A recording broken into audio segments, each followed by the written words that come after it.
আসসালামু আলাইকুম প্রিয় দর্শক, বুধবার রাতে ঢাকার ধানমন্ডির ৩২ নম্বরে বঙ্গবন্ধু শেখ মুজিবুর রহমানের যে বাড়িটা ছিল সেই বাড়িটা ভাঙা হয়েছে।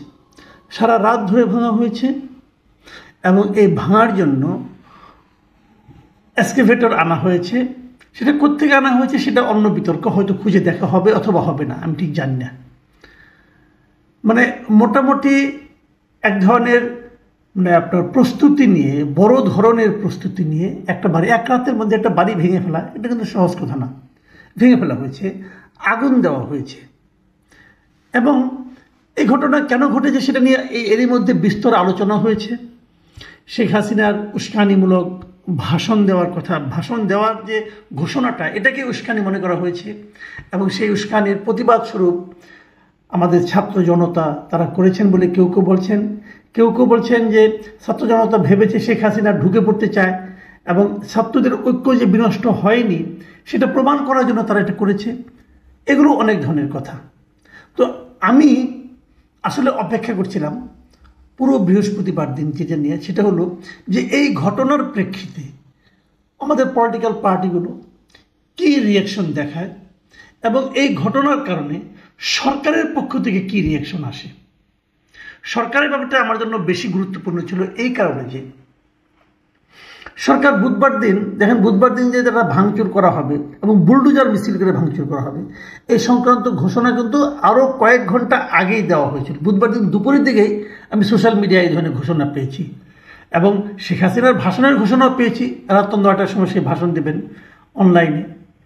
তো এবং ওই সময় ভাঙার কথা, কিন্তু বাস্তবে শেখ হাসিনার বক্তব্যটা সেটা ৯টার সময় যদিও শুরু হয়েছে, কিন্তু ভাঙচুর কিন্তু শুরু হয়ে গেছে আরও আগেই।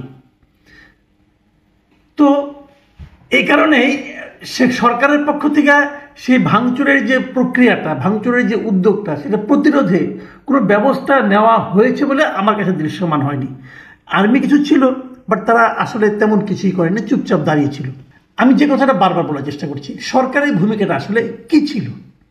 সরকার আসলে কোনো ভূমিকাই ছিল না। আমি কালকেও বলেছি, একটা অনুষ্ঠান একটা প্রোগ্রামে বলেছি যে আমার বিবেচনায় পুরো ঘটনার্থে শেখ হাসিনার ভাষণ এটা একটা উস্কানি ছিল এবং সরকারের নীরবতা মানে এটা একটা আশকারা ছিল, এটা আমি মনে করেছি। এবং সরকার যে আসলে আশকারা দিয়েছে তার প্রমাণ আমরা পেলাম বৃহস্পতিবার দিন দুপুরের পর। মানে বৃহস্পতিবার দিন দুপুরের পর সরকারের পক্ষ থেকে একটা বিবৃতি দেওয়া হয়েছে। সেই বিবৃতিতে বলা হয়েছে অনেক কথা। সেই বিবৃতিটা যদি আপনারা পড়েন তাহলে দেখবেন, আমি একটু পড়ি তারপরে আমি ব্যাখ্যাটা করি। এবং সেই বিবৃতিতে যদিও এই ঘটনাটাকে তারা অনভিপ্রেত ও অনাকাঙ্ক্ষিত বলে উল্লেখ করেছে, কিন্তু অনভিপ্রেত ও অনাকাঙ্ক্ষিত। অনাকাঙ্ক্ষিত মানে তাহলে কি অনাকাঙ্ক্ষিত? মানে এই ওনারা কি নিন্দা করলেন? নিন্দা কিনা সেটা বোঝা যায়নি।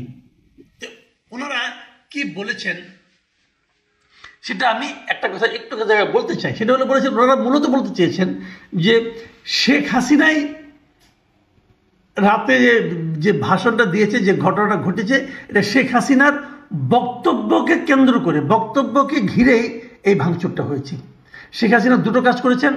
একটা হলো যে যারা নাকি জুলাই অগাস্টে যে গণ অভ্যুত্থান, এখানে যারা নাকি আত্মদান করেছেন তাদেরকে উনি অপমান করেছেন এবং এই গণ অভ্যুত্থানকে অবজ্ঞা ও অশ্রদ্ধা করেছেন।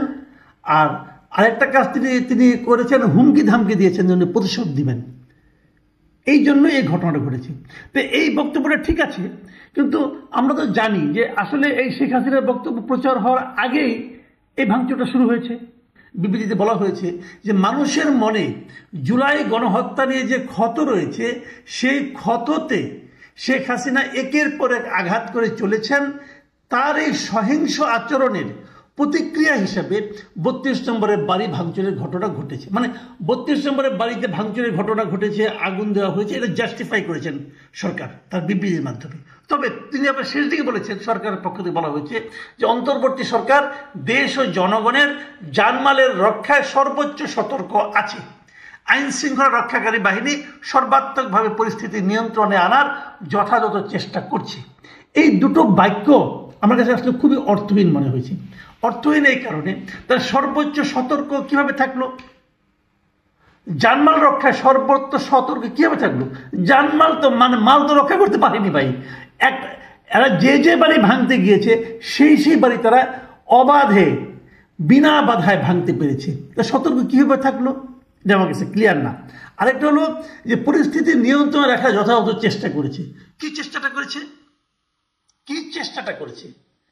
মিনিমাম বাধাও তো দেয়নি, একটা লাঠিচার্জ তো করেনি। কি করেছে?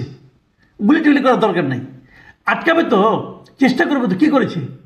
32 নম্বর এখানে একজন নারীকে লাঞ্ছিত করা হয়েছে, কিন্তু সেই নারী হয়তো কি বলেছিল আমি জানি না, দেখলাম হয়তো বড় জোর সে মানে বঙ্গবন্ধুর পক্ষে কথা বলেছে, অথবা এই কাজটাকে তারা পছন্দ করে বলেছে, তাকে লাঞ্ছিত করা হয়েছে। নারীকে এই স্বাধীন দেশে আর আইন শৃঙ্খলা বাহিনী নাকি চেষ্টা করেছে। কি চেষ্টা করলো বুঝলাম না।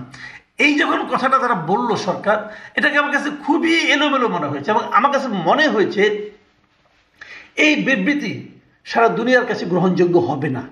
এবং আমার ধারণা সরকার নিজেও বুঝতে পেরেছে যে এই বিবৃতি গ্রহণযোগ্য হবে না। বিবৃতির একেবারে শেষ দিকে দুটো লাইন কথা আমি আপনাদের পড়ে শোনাই। দুটো মানে একদম মানে কেমন যেন লাগে আমার কাছে, আমি বলি। ওনারা বলেছেন যে জুলাই হত্যাকাণ্ডে যারা জড়িত ছিলেন তাদের বিচার কাজ পুরোদমে এগিয়ে চলেছে।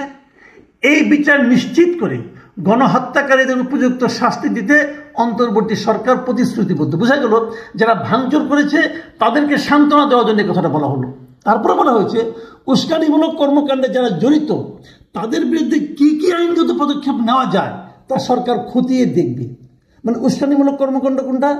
যারা ভাঙচুর করেছে এটা, যদি এটা হয় এখানে যারা জড়িত তাদের বিরুদ্ধে কি কি আইনগত পদক্ষেপ নেওয়া যায় এটা সরকার খতিয়ে দেখবে। কিন্তু তো এটা তো আমরা সবগুলো ভিডিও দেখেছি, যারা এখানে ভাঙচুর করেছে তাদের ইন্টারভিউ বন্ধ প্রচার হয়েছে। তাদের ব্যাপারে সরকার কি ব্যবস্থা নেবে? কোনো ব্যবস্থা নেওয়ার নেই তো। তাহলে এই কথাগুলি বলা হয় কেন? অর্থহীন কথাবার্তা। এইটুক কথা বলে আবার আজকে রাতে, গভীর রাতে, আমার হিসাবে রাত 1টার পরে, মানে আপনার বৃহস্পতিবার দিবাগত রাত 1টার পরে এই প্রধান উপদেষ্টার কার্যালয় থেকে আরেকটা বিবৃতি এসেছে, এবং সেটা প্রধান উপদেষ্টা ভেরিফাইড ফেসবুক পেজে এই বিবৃতিটা দেওয়া হয়েছে। সেখানে কি বলা হয়েছে শুনুন আপনারা, মানে একদম বিপরীত কথাবার্তা। কিন্তু সেখানে বলেছেন অন্তর্বর্তী সরকার গভীর উদ্বেগের সঙ্গে লক্ষ্য করছে যে কতিপয় ব্যক্তি ও গোষ্ঠী সারা দেশে বিভিন্ন প্রতিষ্ঠান ও স্থাপনায় ভাঙচুর ও অগ্নিসংযোগের চেষ্টা করছে। সরকার এ ধরনের কর্মকাণ্ড শক্তভাবে প্রতিহত করবে। করবে কি? কাজ তো হয়ে গেছে। আর কতিপয় গোষ্ঠী এবং গোষ্ঠী, তার মানে কি যারা ভাঙচুর করছে তাদেরকে আপনারা চেনেন না? তারা কতিপয় আরে ভাই, ঢাকা ইউনিভার্সিটির এই নাগরিক কমিটির একজন সদস্য, সে তো তার ছবি দিয়ে আহ্বান জানিয়েছে। তো তার ব্যাপারে আপনি কি ব্যবস্থা নিতে পারবেন? কিচ্ছু তো পারবেন না। প্রথম যে আহ্বানটা যার কাছ থেকে এসেছে সে তো গোপন কেউ না, কোন গোপন দল না, তো তারা তো প্রকাশ্যই করেছে, এবং আপনাদের আশকারা পেয়ে করেছে। হঠাৎ করে রাত্রে 1টার সময় আপনি এত কঠোর হয়ে গেলেন কেন ভাই? আবার তারপরে বলতেছে যে অন্তর্বর্তী সরকার নাগরিকদের জানমালের নিরাপত্তা রক্ষায় প্রস্তুত। কি? সারা দেশে কতগুলো বাড়িতে আগুন দেওয়া হয়েছে, আপনারা প্রস্তুত এখনো? তারপরে বলতেছেন যে কোনো ধরনের উস্কানিমূলক কর্মকাণ্ডের মাধ্যমে দেশকে অস্থিতিশীল করার চেষ্টা করা হলে দায়ী ব্যক্তি ও গোষ্ঠীর বিরুদ্ধে আইন শৃঙ্খলা বাহিনী তাৎক্ষণিকভাবে কঠোর ব্যবস্থা নেবে এবং দোষীদের বিচারের মুখোমুখি দাঁড় করাবে। মানে ফিউচার টেন্স, করাবে। যেগুলো হয়ে গেছে সেগুলো বোধহয় শেষ, নাকি সেগুলোও করাবেন? এই বিবৃতিগুলো আসলে কাকে দেখানোর জন্য আপনারা করেছেন? আমার কাছে এখন ওগুলি ক্লিয়ার না।